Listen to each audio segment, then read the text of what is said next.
On a freezing morning in October 1944, in the Polish industrial town of Kraków, a 44-pound briefcase full of cash and one short typewritten list of names sat on the desk of a German industrialist in a tailored suit.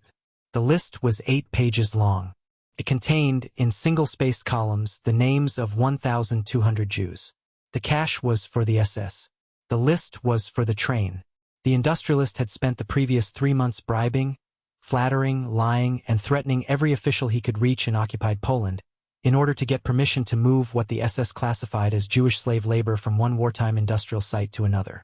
The official cover story was that he was relocating his factory.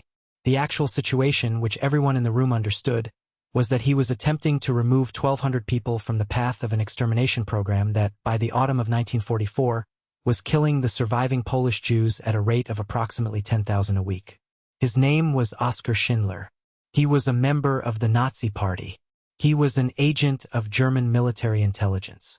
He was a businessman who had come to occupied Poland, in 1939, to make himself rich on the confiscated property of Jewish factory owners.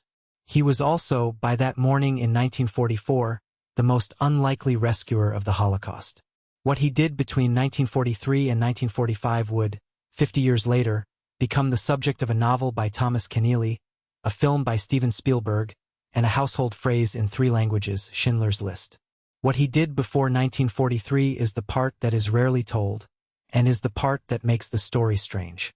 This is the story of Oskar Schindler, the Sudeten German playboy, the spy, the war profiteer, the womanizer, the bankrupt, who, somewhere between 1943 and the end of the war, became a different man and saved 1,200 people who would otherwise be dead. Schindler was born in 1908 in Svitavy, a small German-speaking town in what was then the Austro-Hungarian Empire and would become, after the First World War, the Czechoslovak Republic. His family ran a small farm machinery business. He grew up bilingual, Catholic, and largely uninterested in anything other than motorcycles, women, and money. By 1935, he was bankrupt. The family business had collapsed during the Depression. His marriage was already troubled. He was drinking heavily. He had been arrested more than once for traffic offenses and one minor case of fraud. He joined the Sudeten German Party, the local Nazi-aligned movement in Czechoslovakia, in 1935 mainly by his own later account, because the party paid him a small stipend and gave him useful contacts. In 1936, he was recruited by the Abwehr, the German military intelligence service, to gather information on Czech military installations near his hometown. He took the job. He was good at it. He spent 3 years passing intelligence to Berlin. He was arrested by Czechoslovak counterintelligence in 1938, sentenced to death, and released only because the Munich Agreement, signed a few weeks later, dissolved the country he had been spying against. When Germany invaded Poland on the 1st of September 1939, Schindler followed the army east, looking for opportunities. He was 31 years old, charming, well-connected, and broke. In Kraków, he found what he was looking for. There was, in occupied Poland, an enormous transfer of property going on. Jewish-owned businesses had been seized by the Reich. They were being sold off cheaply to politically reliable German nationals.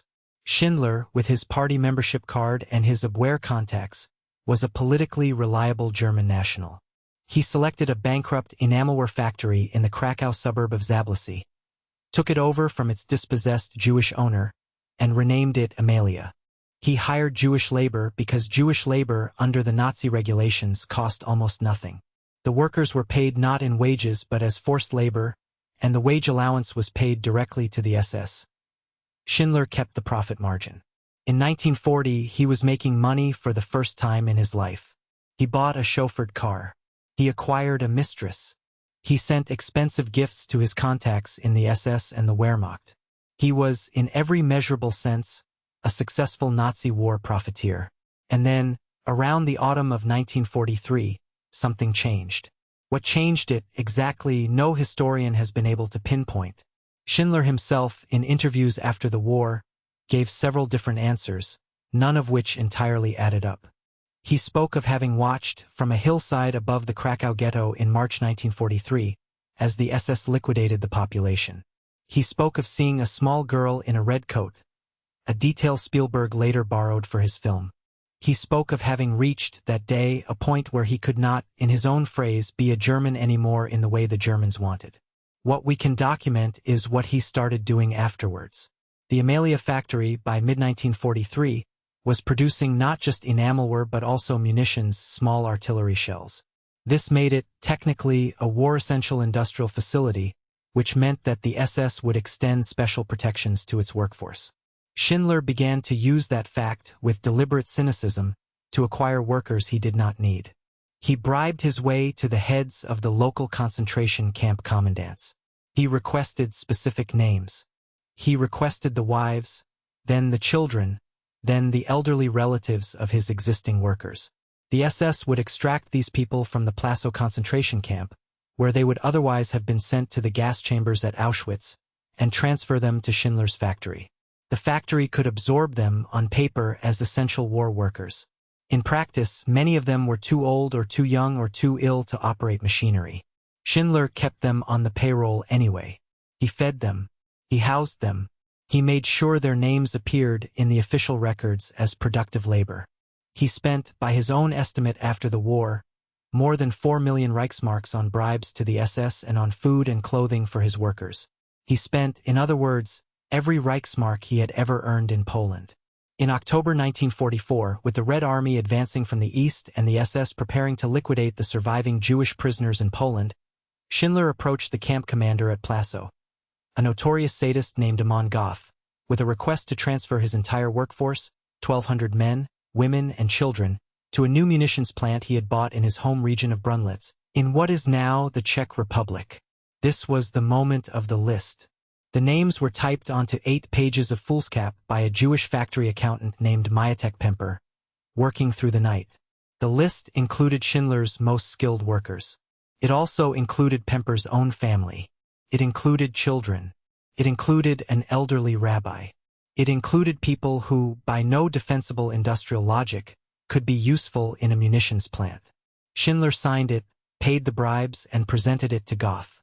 Goth approved it. The workers were transported in cattle cars across what was still the Reich to the new plant at Brunlitz. There was a problem with the women's train. It was misrouted on the way to Auschwitz, where the 300 women on the list spent 2 weeks in the camp, in the same barracks where most arrivals were sent to the gas chambers within hours of getting off the train. Schindler, on hearing this, took a suitcase of diamonds and traveled, personally, to Auschwitz, where he bribed the camp's senior SS officers until the women were released and sent on to Brunlitz. It is the only documented case in the history of Auschwitz, as a Yad Vashem report later put it, of a German industrialist successfully extracting a transport of Jewish women, alive, from the camp. At Brunlitz, between October 1944 and May 1945, Schindler ran a factory that produced deliberately and consistently defective ammunition. None of the shells fired correctly. The Wehrmacht complained. Schindler, every time, blamed his machinery and offered them new contracts. He kept his workers alive on food bought with the last of his money, and on contraband flour and meat that he obtained, by then, through a network of gray market suppliers run by his own former Abwehr contacts. When the Red Army arrived on the 9th of May 1945, the day after the formal German surrender, Schindler and his wife Emalia packed a small car and fled west. He had to flee. He was, on paper, a Nazi industrialist. He was wanted by the Soviets for war profiteering. He arrived in the American zone of Germany, broke, with no factory and no business and no money. His workers, the night before he left, had given him, on a single sheet of paper, a letter signed by every one of them, attesting in legalistic German prose to what he had done for them. They had also given him, fashioned from gold dental fillings melted down in the factory's tool shop, a small ring. The ring was inscribed on the inside, in Hebrew, with a line from the Talmud: "Whoever saves one life, saves the world entire."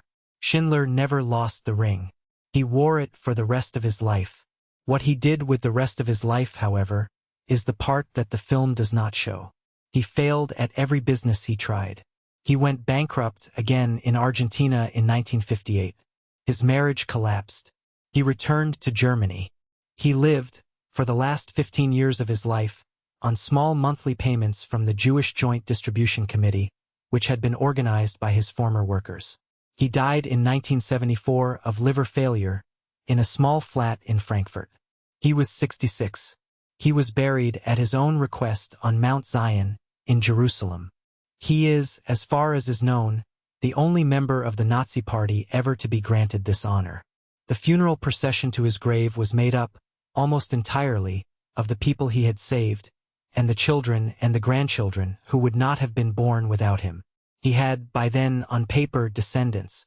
They numbered, in 1974, more than 7,000 human beings. If a complicated, broken, deeply imperfect man has settled something in you, the awkward recognition that the people who save lives are not always the ones we would choose for the role, there are more like him in the dark corners of the 20th century. Subscribe to Untold Front, and we'll find the next complicated story together.